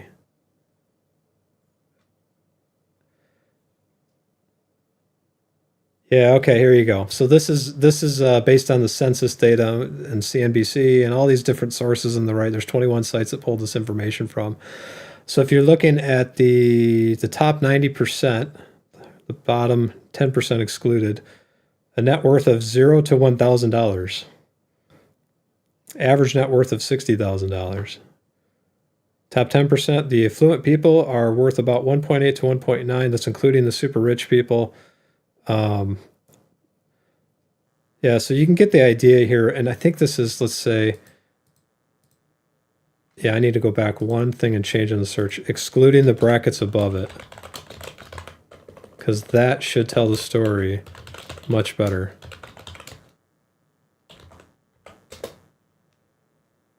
Here we go. Okay, so we're saying if you exclude the brackets above it, let me just make sure it did this. It's highly concentrated at the top. Top 10% requires $1.6 million. Top 5%, 3.8. Top 1% requires almost $12 million. So the difference is just, it's astronomically very skewed. So the bottom 90% is roughly 1.6 million. So that's taking the top 10% out of the picture, everybody 90% and lower, and you're saying that it's 1.6 million. So if you take the median percentile, so if you're taking out of every 10 people, you take the top one guy out, you're talking the 9 people there. The 50th percentile, the person in the middle of that group, is only worth $176,000. That's, if that doesn't talk about disparity of wealth, I don't know what does. Mm-hmm. So you've got the top 0.5% wealth increases dramatically. So look at this. You go from 1% to the top 0.5%, only 0.5%. It jumps. It goes from 11 to $62 million. You go 6 times the worth. So if you're in the top 10%, you're doing pretty darn good. You go in the top 5%, you're doing pretty darn good, but you're nowhere near the top 1%. Because, the difference even between the top 5% and the top 1% is just, it's like 4 times. So compared to them, like we're all broke. But this is kind of the point that I want to bring to people's attention is that if you look at the average household income and you look at them investing into a portfolio and the amount of money that they make, and I know there's a lot of math and a lot of variables in here that you can throw into it, but on average, the top 1%, you'll never get there. You will never get there. You'll get close to maybe the top 10%, maybe the top 5% if you're really good with your picks. But for most people, you will never get beyond the top 5%. It's just skewed against you. So it really is a matter of like who you know and what you end up doing with your life. So be very cautious about what college degree you get, what field you go into, how much money you make, because everybody makes about the same amount of money. It's the reason why people aren't wealthy. Well, it's not exactly stacked against them, but I would contend that the system is it's working against them. It's not stacked against them, but it is working against you. You've got college debt, you've got home loans, you've got car loans, you've got credit cards, you've got interest on everything that you could possibly own, and you're sitting there thinking, well, I could never get ahead. It's because, like I said, it's the system is not designed to get you into this bracket where you are going to be worth more than $11 million. I would contend that until you get to about $10 million, you're not going to break free. Like you're really not going to break free, because the moment you get to $1 million, you're thinking, oh, I got to $1 million. That's great. Government comes and taxes a lot of that. So now you're looking for tax havens. You try to find all these different tax brackets and tax breaks and stuff. And the other thing nobody tells you is when you start making that kind of money is that like people start treating you differently. They look at you differently. They think that, oh, well, or they get jealous and they start acting different around you. So then all of a sudden your head gets popped above the crowd and they start throwing tomatoes at you, and then boom, you get shot right back down like crabs in a bucket. If you Especially if they know, if they know you have it. And then you got people who asking you, for money. Hey man, I got this sob story. I need $5,000. And you find out who your it's chump friends change are. for you. And they don't understand like how quickly even $2 million can just be gone instantly. All the people in Palisades, it's all gone. If they were doing really well, they lost their house, boom, it's gone. Oh, they've got insurance. Really? I heard that a lot of insurance companies didn't pay for their problems. So the point I'm making here is that the reason why the portfolio is set up the way it is truly because that these life events happen. No, if you are making a $400 a month investment, you will not hit the top 0.1%. You will not hit it. You probably won't even get to the top 1%, but you will get to the top 10%. I would contend doing that with passive income is a huge step over the way most people are at. Right. So I think that like a lot of people have a misguided sense of like what rich actually means. And in the United States, it's even more disparate and more skewed, because if you have a garage and that's all you have, you're still in the top like 1% globally. Like if you have a car to park in your garage, you're the top 1%. So anyways, so we've got this, I got this finance article here that you guys can check out. So this basically gives a somber and reality check. You can do this search on AI yourself, and it can show you where these numbers really fit. So the bottom 90%, you're under $1 million. So the top 9 all the way down, you're under $1 million. The top 10%. So 1 million to 2 million, that's the top 10%. Top 1%, you start at $12 million. So even the top 10% is nowhere near the top 1%. Not even close. So keep that in mind when you're thinking, oh, I'm not doing well. I'm not making it financially. I can't do that. You really have to know where like the money is actually sitting and who actually holds it. And with that in mind, what they can do with that money for the job market, for lobbyists, for political campaigns, for everything. Like they have resources that the 99% do not and will probably never have. You have to make a ridiculous amount of money to even get close to even hitting the top 1%. So I would say that if you're doing this, you're following along, you're making the investments, you're doing $400 a month, you will probably, and I'm pretty certain that you'll hit, unless a major life event happens, you will get to the top 10%. The 1%, I don't think you'll get there.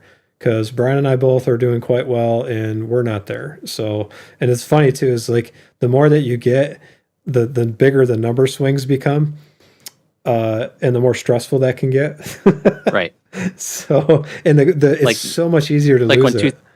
when 2008 happens and you see the stock market plunge, and then you say, I'm just going to go look at my portfolio, and it's $200,000 down. It's like, oh my God. But In one day.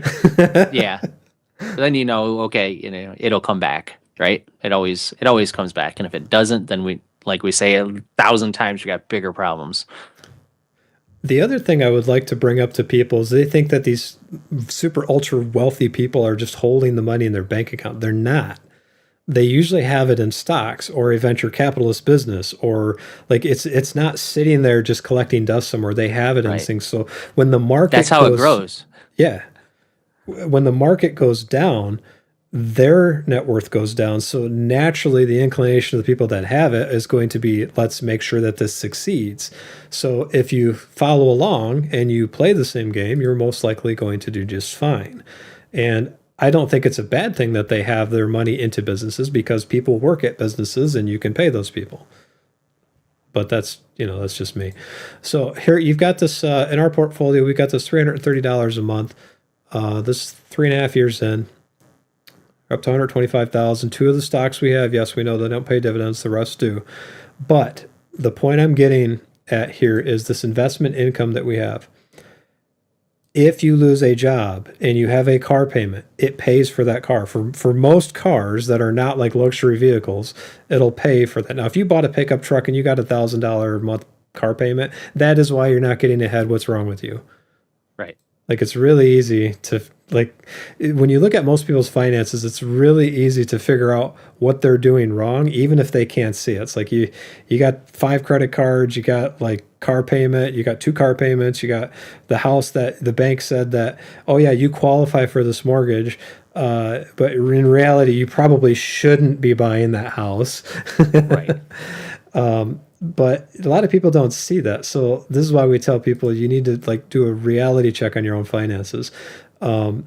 If you are in a position where you have lots of debt, you need to pay that down. We've talked about this, I don't know, 20, 30 times at least. But this income here, as long as the interest on your debt is not greater than the dividend checks that we're getting on a portfolio like this, then do this. If it's greater, pay that stuff off first on using, Brian, you talked about the snowball method. So I think Compounding interest is your friend. it is. And I think a lot of people just don't realize how viciously positive compound interest can go if you take advantage of it as an investor, versus like the person who really wanted that stereo or that vacation that you've been planning. You put it on your card, Right. and you really couldn't afford it. Like, the negative side of that is huge. Because I would contend to people that says, oh, well, Tom, you're doing well. I says, before I started my company, I never made more than $70,000. My household income never crossed 6 figures. Not even once. Never got there. So Ditto. I was able to build a net worth in the top 10% like that. So Same. Yeah. And it's really fun to live beyond your means. I mean, you get to party it up and get the fancy things that you want when you want it, but it's not sustainable.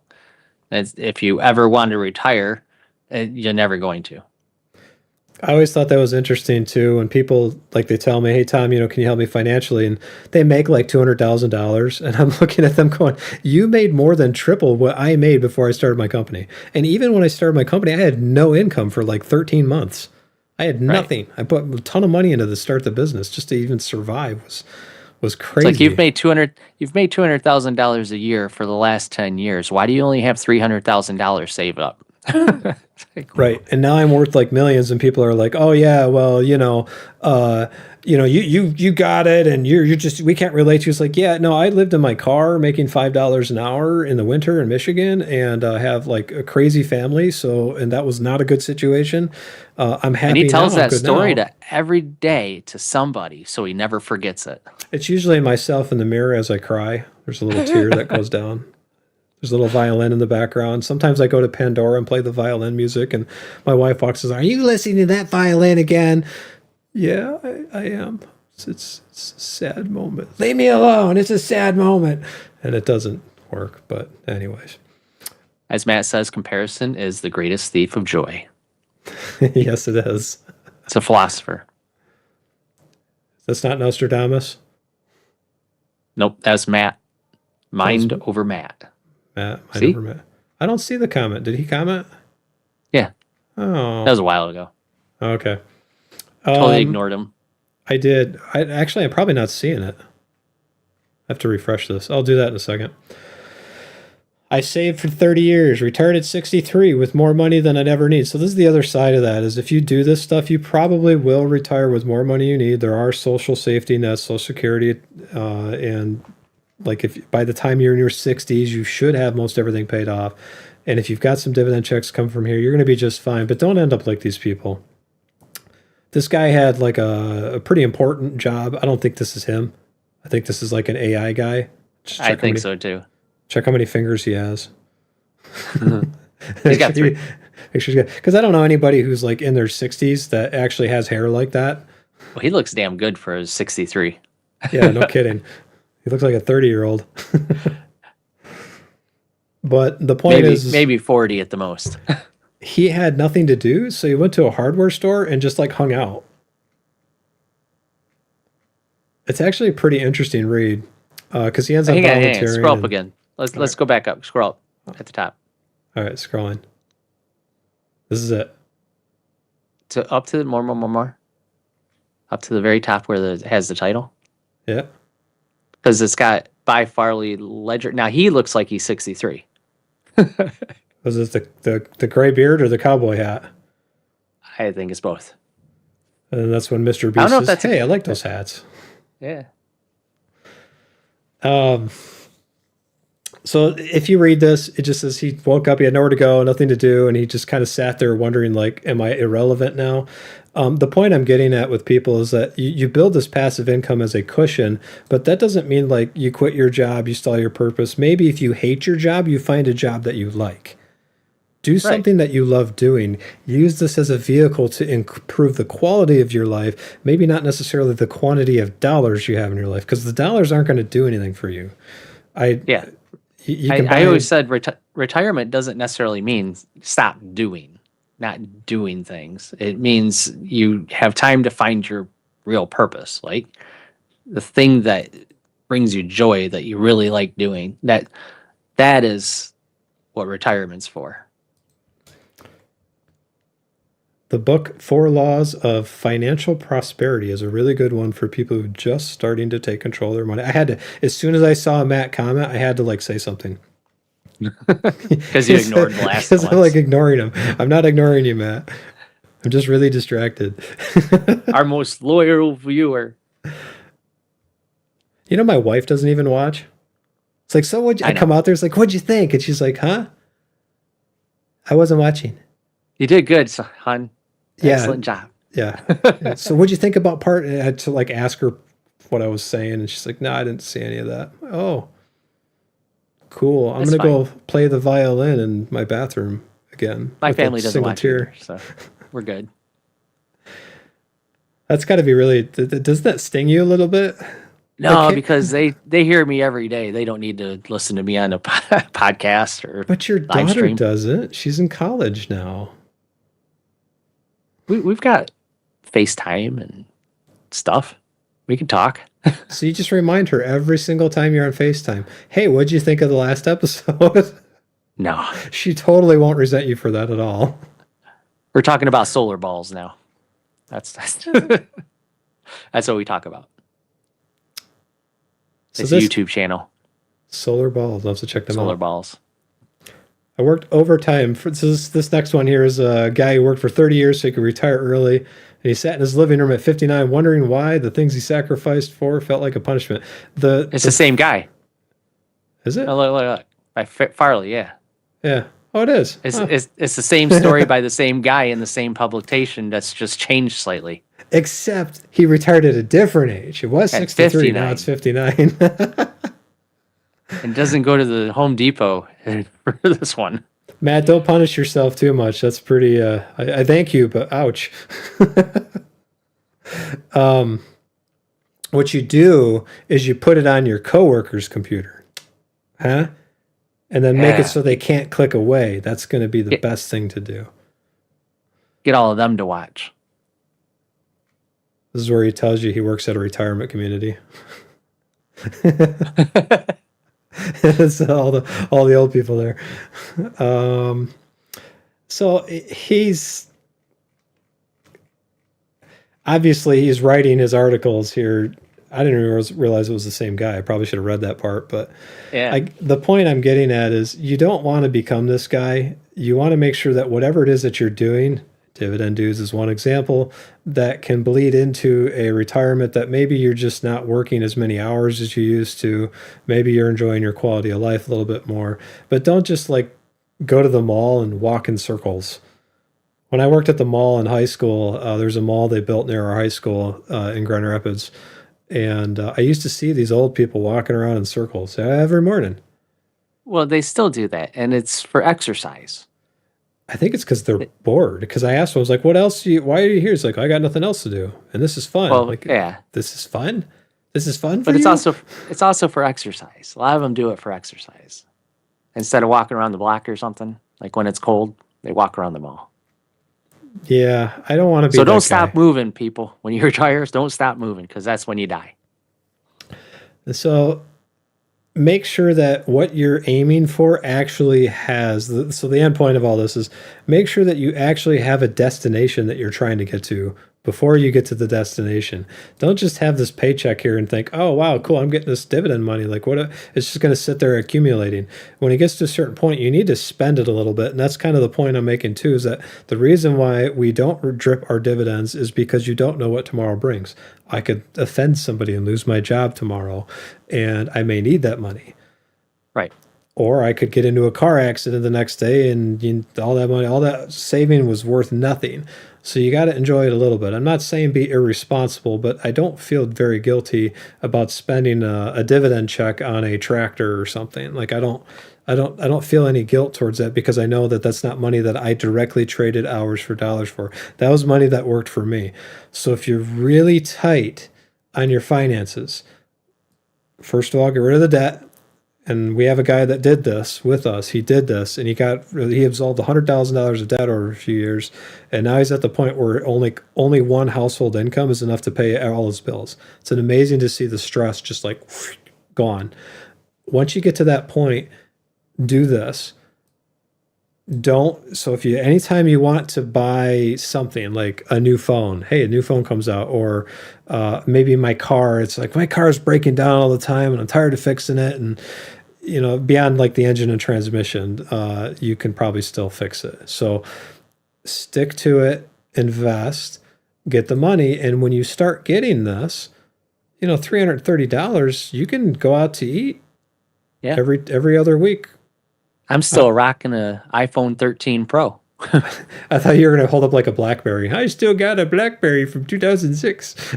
I do have a BlackBerry from 2006, but it's in a little case. Why? Doing nothing. I don't know. I left all my phones and put them in this little tote. I need to like get rid of it. Go sell it. I think it still works. I was going to ask that. Does it work? Yeah. I got one of the Razer like sliding phones. Back 2003 slides. Anyway. So what you're going to do is you're going to be the world's savior. AI is going to hack like the internet. It's going to bring it all down, and you're going to pull your BlackBerry out and save the world with it because it's not hackable. Yep, mine still works, buddy. Like the code, Reactivate it. It's so old that nobody knows how to do anything with it, even AI. There's no internet on it. So here we go. Profitability grade. Yeah, there's Rumble. We're going to look at Rumble more next week. We love you, Rumble. We believe in you. It's a We little do. stock that could. Campbell's Soup. It just hasn't yet. UPS. They're all A's. 3M. Well, it's A not happy with minus. American States and Water, is it? When you No, scroll down. They've been They were a D, I think, pretty recently. So they're Yeah. coming back. They're getting better. But they're also utilities, so I wouldn't expect them to be Yeah. any better. But look at Campbell's Soup. They used to B be an minus. F. They were. They're not an F anymore. They're a B minus. Their valuation is an A. Look at Hey. that. So there's this other article. This guy's a CFA. I'm going to rag on him a little bit. This is the next one I got. Do it, Tom. Get into them. I don't know if I should. I don't like criticizing people too much because he does have some decent articles. When you read this article, keep a few things in mind. This guy is treating these businesses as ticker symbols, as like money printing machines without really looking too much past that. And that's the biggest problem I see in the stock market. I see it all the time.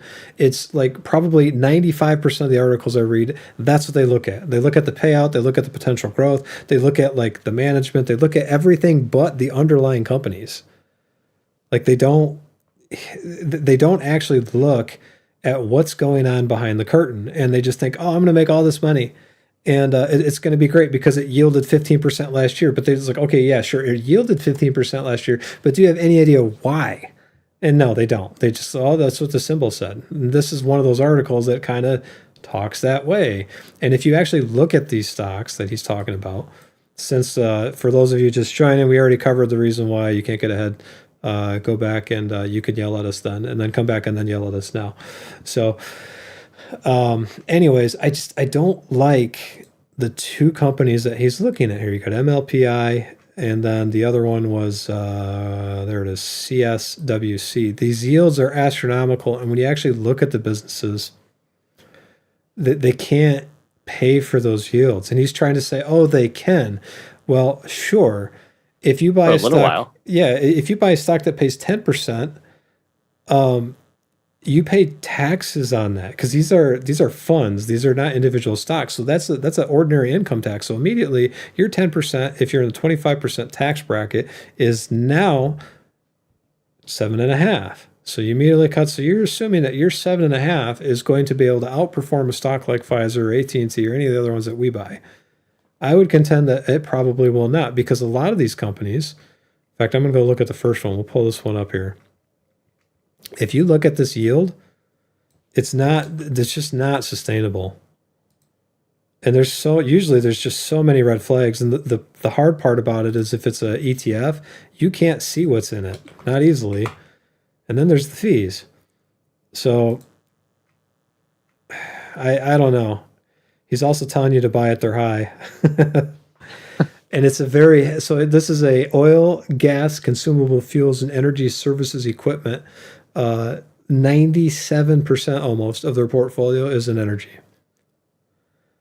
I can see the play where this current administration is more friendly to those types of businesses, but basically what they're doing is they're paying capital appreciation in the form of a dividend. You don't want that. You want dividends to come from actual profits. So I don't know. I think that I don't think this is a good way to go. So if you want to find a good way to long-term lose money in the stock market, chase 14% yields, because you probably will not make that money long-term. Right. And I would say the people who are doing that aren't carrying those long-term. They're buying it for the 14% yield until it's no longer a 14% yield, selling it and buying something else that's another 14% yield. And hopefully when they sell it, it's capital gains and not actual taxed income. So it's just, yeah, it's a problem. You might be able to gain money that way, make some money, but it's really difficult to keep on top of all that. And you're going to get taxed like no tomorrow. And not just the taxes that are going to eat you alive. It's the fact that, well, I can sell with them. Really? You think you can? You're going to wake up one morning and just like at 4 a.m. pull the futures contracts and then make sure you get it before they do. I would contend that the professional managers are better at that than we are. You're going to miss it. Guaranteed. Only Nancy Pelosi gets it 100% of the time. I do not. I was wrong once back in 1993, she just said. That was the year before I went into Congress. Oh, Nancy. He does temper his statement. He does say I'm going to be 8 to 10%. Oh, okay. Fine, but still. He's comparing it against QQQI, which is a very well-known one, and JEPQ, also a very known, very heavy, tech-heavy one from JP Morgan Chase. And again, they're showing you the chart for the last month. Yeah, so you get a month-long chart that'll say, oh, this is a great buy. Okay, fine. Really? All right, let's go look at them over the course of, let's see, JPQ is the one. Couple years. JPQ. There you go. Let's go look at that one. Covered calls. That's what these guys are. What are we at? 5 years ago, $47 to $57. I think that's when they started it. Yeah. Yeah. So not terrible, but not great either. So I don't know. I think there's better opportunities. If you want to set it and forget it, ETFs can be good for that. The one thing that worries me about JEPQ compared to JEPI is the fact that they're very tech heavy, as you can see here, very tech heavy, and that's, I don't know. I'd like to be a little bit more diversified than those guys are. So, anyways, all of that said, we got this. I didn't really want to talk too much about the housing market today, but I did want to bring up this one article that says $500,000 mortgage. Your payments still, with the mortgage rates going down, there's the $3,700. And then to be able to afford that, I think you needed to make over like 6 figures. It was pretty crazy. I had it right here. Yeah, let's see. On a $500,000 mortgage, down payment's $100,000, which is more than everybody's retirement portfolio in the top 90 or the bottom 90%. And then you'll see, yeah, your annual pre-tax salary would be $157,000 to be able to afford this place. My entire monthly salary would be going into paying my house payment. Welcome to reality. That's crazy. And that's for a $500,000 house. And you can't buy, I mean, there's a lot of homes that are a lot more than that. ETFs are not usually considered qualified dividends. Those are considered ordinary income. So you will pay your full taxes on those at the end of the year. So keep that in mind. Same thing with REITs. So real estate investment trusts are the same way. And even a qualified dividend stock, you have to hold it for a certain amount of time. Year. Yeah, you have to, I think it's a 1 year time frame. You have to hold it for you to get the qualified dividends. So this is why when you look at our portfolio and you go into the, I don't know, let me go into performance. Because we said this, we started, it's like, hey, this is going to take a few years to even come in. You can start to see it like for the first couple years, not doing a whole lot. Now the dividend checks are starting to finally equate to more than what we're putting into it. That's kind of how it goes. Is it takes a while. You got to wait a year to get the qualified. Once you get the qualified, then you got to make sure you're buying the good companies and the yields. You got to let the yield grow, because like we had even last week, we said, hey, our what was it, $328? Now we're at $330. Whole So $2. This fluctuates a little bit month to month, but for the most part, it stays pretty solid and in an increasing way. So these are mostly qualified. In fact, if you want to check that, you can see that here. Like you can look at all these companies, and sure enough, they're all qualified. In fact, we just go to transaction history. And by God, if Intel starts to give a dividend again, that's going to go up considerably. Yes, it will. I think they're going to run out of options, and we'll have to do that eventually. The chip making market's pretty regulated and pretty saturated at the same time. So look at qualified. The stock merger. Yeah. These are all qualified. So there you go. Couple CDs in there. Yep. Yeah, we did quite a few bit on CDs. So the ETFs, you have to take your taxes into account when you buy an ETF. If you're not doing that, you're losing whatever your tax bracket is right off the bat. And if you're not making a lot of money, an ETF's a really good way to go. Like let's say you were making $20 an hour, and you buy something like a JEPQ or JPI, well, your tax bracket's not going to move at all if you've got $10,000-$20,000 in one of those stocks. So do it. Right. But if you're worth a little bit more, and you make more than $70,000 a year, it's usually about 72,000 that number starts to make more sense to start looking at like 401ks and tax advantage accounts, because you're sticking your head above the crowd. The moment you do that, government's going to come and go like, oh, thank you. I'll take some of that too. Oh, you have $10. I'll take $9. Because it really eats into your ability to like have a good quality of life later on if you don't know how that system works. So last one I've got here is we like looking at Mark Richter, or Wolf Richter. I almost said Mark Richter. No, Wolf Richter. That's a different guy altogether. It is a different guy.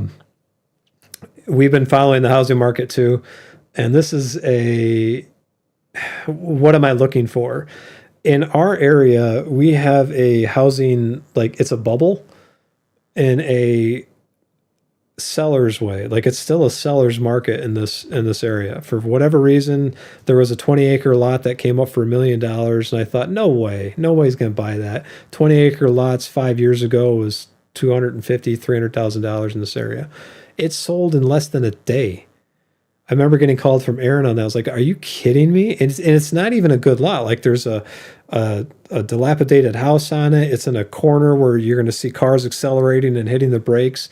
And it's kind of like a weird shape. It's got like a creek running through it. So it's a drainage creek. It's not a great lot, but it sold for $1 million. I'm thinking like, who would buy that?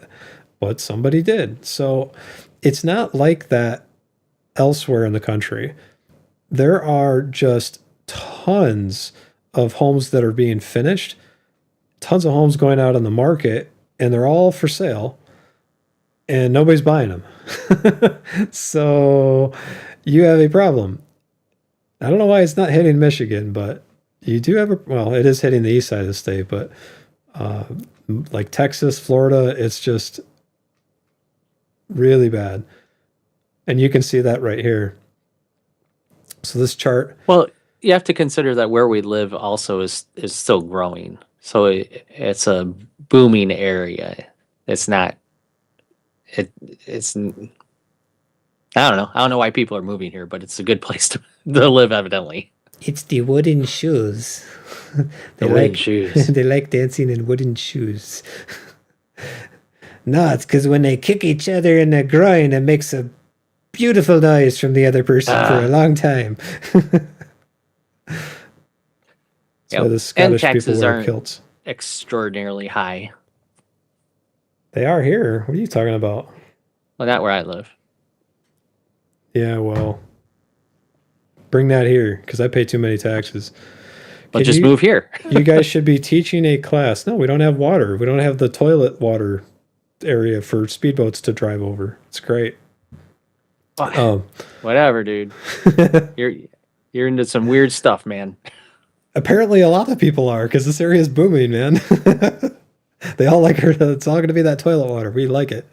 You guys should be teaching a class. Can you imagine if high school taught what you guys share with everyone? That is exactly why we have a channel. We're trying to like teach people that if you just understood how the system worked, and even a little bit, like if you knew how the system worked a little bit, you could be so much farther ahead, and not just like the rich haves and those that don't have it. You would be so much farther ahead into a point where you could actually start to influence things like politically and like philosophically if you wanted to be like a philanthropist or something, if you wanted to do a ministry or whatever it is. But like the problem is most people don't know how the system works. And Imagine if you were in high school and you had this information, the information that you have now, and you went and you invested in 17, 18 when you're working at that restaurant or whatever you were doing to get a little extra money to, have a car and maybe go do some things with your friends, but also started investing at that point. Like, that is heads and tails above anybody else. By the time you're my age, I mean, you're retired already. You'll double what I've had because I didn't start really investing until I was in my early 20s. So, I mean, imagine if you could start at 17, like my kids are. Crazy. And this is where when I see people protesting the elites and the financial system and all, it's like, man, we are still the only country that you can actually decide what you want to do and succeed at it. Like Right. the United States, the opportunity is still there. The American dream is still there. You can still make it happen. You just have to have a little bit of knowledge about how the system actually works. And there's so like I don't understand it, especially on college campuses. Like you're in college, you would think that that would be the best place to go. All right. But oftentimes it's not. Like not for this. You can learn how to be a great doctor. You can be a great lawyer. You can be one of the best engineers out there. You can be a great scientist. But with finance, usually that's not where the gurus are.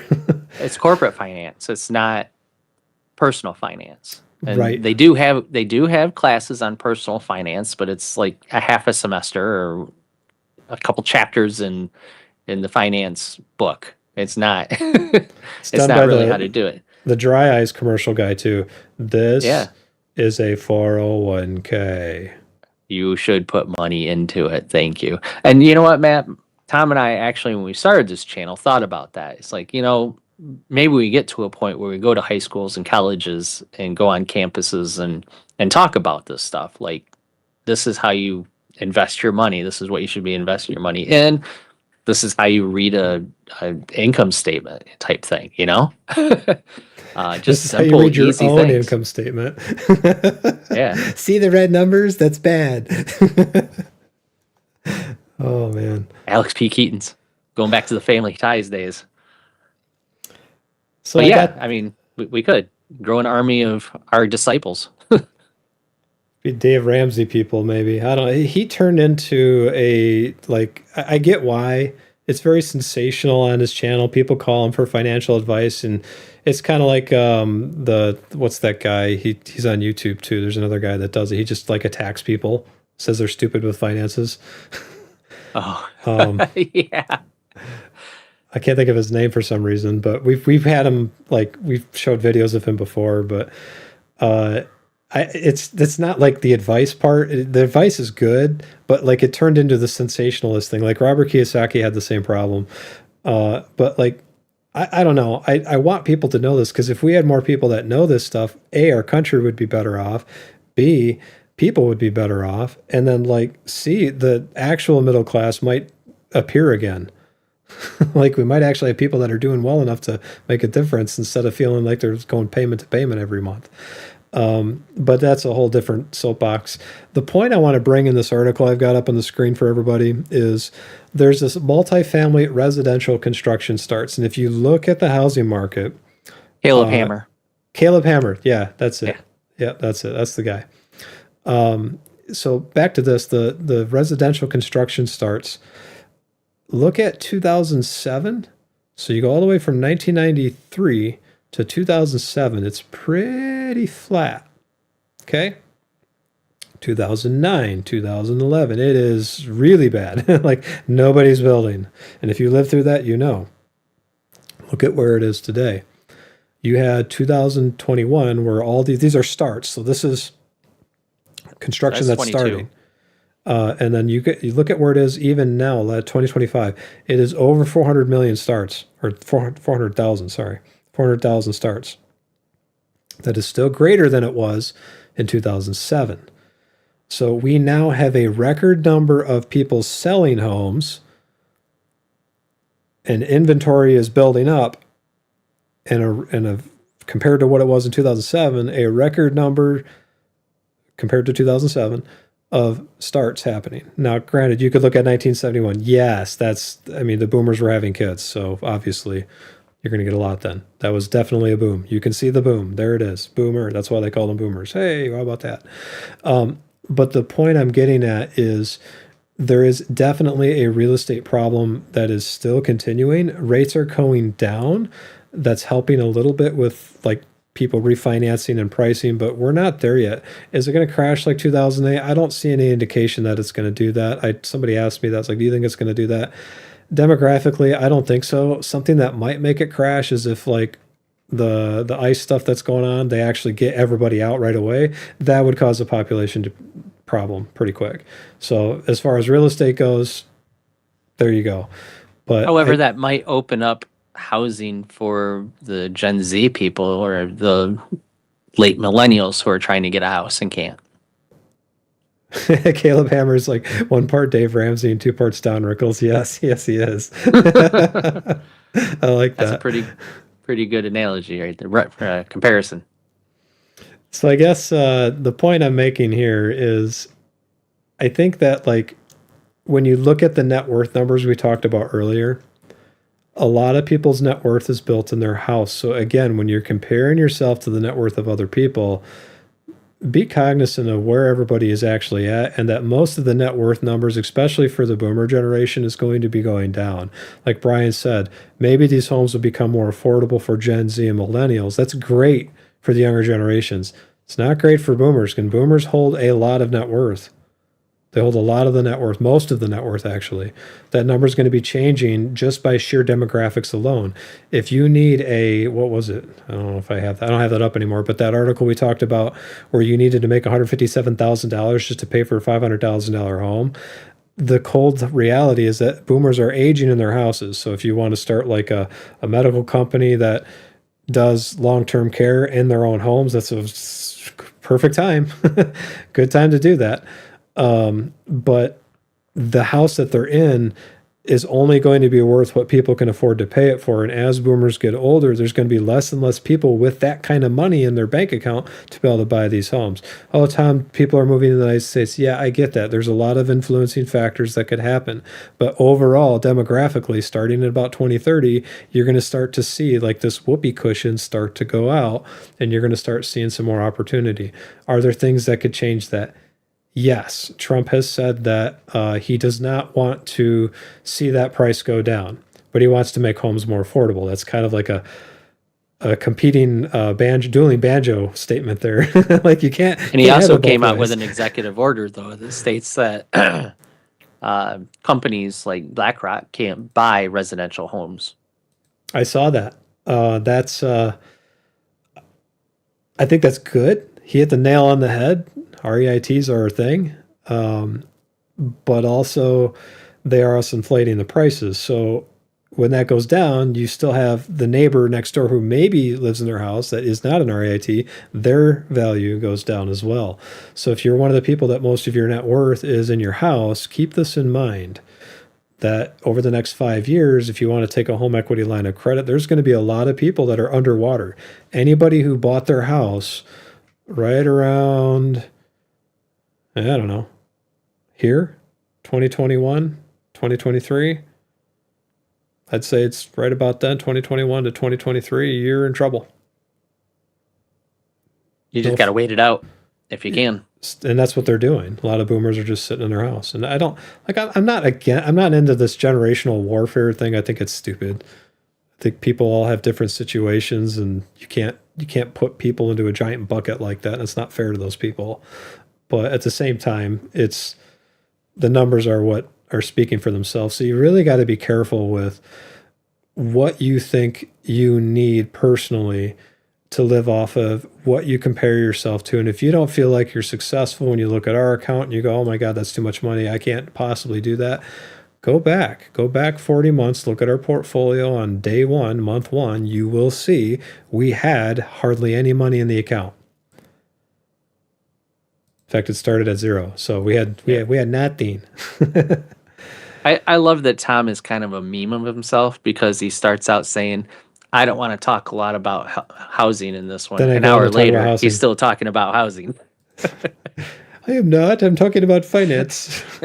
Quit picking on me, buddy. CAG is interesting. We're going to look at CAG. Yep. That's all I had for this week. I think next week we want to talk about probably automotive stocks. We're going to call out Elon Musk and challenge him to a Diablo match, at which I have never played that game, so I'll die instantly. I'll do the walrus move. Or what is it, this Chicken Little? I'll run around scared like a little girl screaming. You'd have to start with level 1 again. You have to brand new accounts, because he's got a lot on you. He's got like an army of people that just play the game. Can you imagine that? Hey, I'll pay Probably. you millions of dollars just to play a video game for me. He paid the South Koreans to build up a character for him. This is why South Korea has all these skyscrapers. It's a big thing over in South Korea. It really is. Gaming is do that. like a sport. Yeah, it is. Like a It's a football job. sport. Why There's do they like live in South Korea? you could pay somebody to build up a World of Warcraft character all the way to the top to give it to you, and you could play it. You know. Yes, you could. So I want to talk about automotive stocks. Ford. I don't know if GM is on that list, but Tesla for sure. I don't think I want to talk about Rivian. Rivian was maybe a little bit, just like the housing market. Don't want to talk about the housing market. Spend an hour talking about the housing market. It'll be mostly like that. So if you guys have stocks that you want us to look at, give us another one. We'll throw it into the list. We have one more week of this, and then we actually have to buy something 3 weeks from now. So we've got 3 weeks to figure this out to increase this number. I really, really, really, really want to get our income up to $350 a month before the summer, because that's when our new benefits plan kicks in. Going back to the cars, I think you should add BYD to that list. BYD. It's a Prince song. Bring your own Pretty young device. thing. Oh, now it's the China. I think that surpassed Tesla. Boyd Gaming Corp? Not Boyd. It says BYD. No, the company's name is BYD. Buy Daddy? Why, Daddy? I don't know. I don't know what the ticker symbol is. I don't even know if they have one. I don't know. Is BYD public? Okay, if I can type. So Brian, he's got BY. Yeah, they are. BYDDY. Buy Daddy. Yeah. Okay. I was right. Haha. I was right. Buy for Diddy. once. Buy Diddy. Like P Diddy, but Chinese version. Oh boy. OTC. You want me to look at OTC? Dude. I do. All right, fine. We'll look at OTC. But I would look more as the company than the stock symbol. But yeah. I can't look today. We're out of time.